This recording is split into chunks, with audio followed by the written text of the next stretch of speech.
Assalamualaikum warahmatullahi wabarakatuh. Apa kabar hari ini anak-anaknya Mi? Semoga dalam keadaan sehat walafiat ya. Jangan lupa untuk menyiapkan pembelajaran pada hari ini dan siapkan alat tulis juga buku temanya ya. Hari ini kita belajar tema 6, mengenal panas dan perubahannya. Subtema 3, pembelajaran 1. Mari kita simak ya. Baik, di halaman 131 ada sebuah teks percakapan antara ibu dan Ana. Mereka sedang membahas zat panas pada suatu benda. Miss bacakan ya. Di suatu sore, ibu sedang menyiapkan makan malam di dapur. Kebetulan Ana baru saja menyelesaikan pekerjaan rumahnya. Ana menghampiri ibunya di dapur untuk membantu. Ana berkata, "Wah, aroma masakannya harum sekali, Bu. Ibu sedang memasak apa ya?" Kemudian ibu menjawab, "Nanti kamu akan tahu. Ini masakan baru ibu. Kemarin ibu menonton acara memasak di televisi. Ibu sedang mencoba salah satu resep yang diajarkan di acara tersebut. Kamu pasti suka."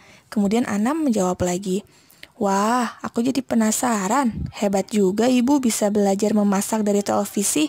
Berarti aku juga bisa ya?" Kemudian ibu menjawab, "Televisi merupakan salah satu media elektronik yang paling banyak ditonton masyarakat kan? Ada banyak informasi yang bisa diperoleh dari televisi, termasuk informasi tentang memasak. Selain televisi, sekarang ada internet yang menyediakan berbagai informasi melalui situs-situsnya. Ayo memasak bersama ibu. Tolong ambilkan spatula kayu itu untuk mengaduk sayuran yang sudah ibu masukkan ke dalam masakan ya." Kemudian Ana menjawab, "Baik Bu, bolehkah Ana tahu mengapa tidak memakai sendok sayur yang biasa kita pakai untuk mengambil sayur dari panci untuk mengaduk, Bu?" Kemudian ibu menjawab, "Tahukah kamu sendok sayur yang biasa kita pakai itu terbuat dari bahan apa? Coba bandingkan dengan spatula kayu itu. Apakah keduanya terbuat dari bahan yang sama?" Kemudian Ana menjawab, "Sendok sayur terbuat dari logam dan spatula itu dari kayu. Lalu, apakah perbedaan dari keduanya?" Ibu menjelaskan, "Menurut kamu, manakah yang akan mudah panas jika bersentuhan dengan kuah sayur yang mendidih dalam panci itu? Sendok sayur dari logam atau spatula kayu?" Anak kemudian menjawab, "Ya, saya tahu Bu, tentu saja sendok sayur logam akan lebih mudah panas.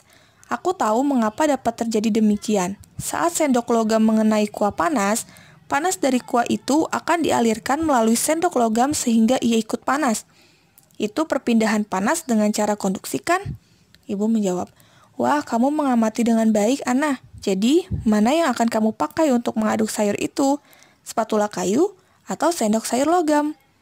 Kemudian Ana menjawab, "Wah, Ibu, tentu saja spatula kayu akan saya pakai agar tanganku tidak kepanasan. Terima kasih sudah mengingatkan, Bu."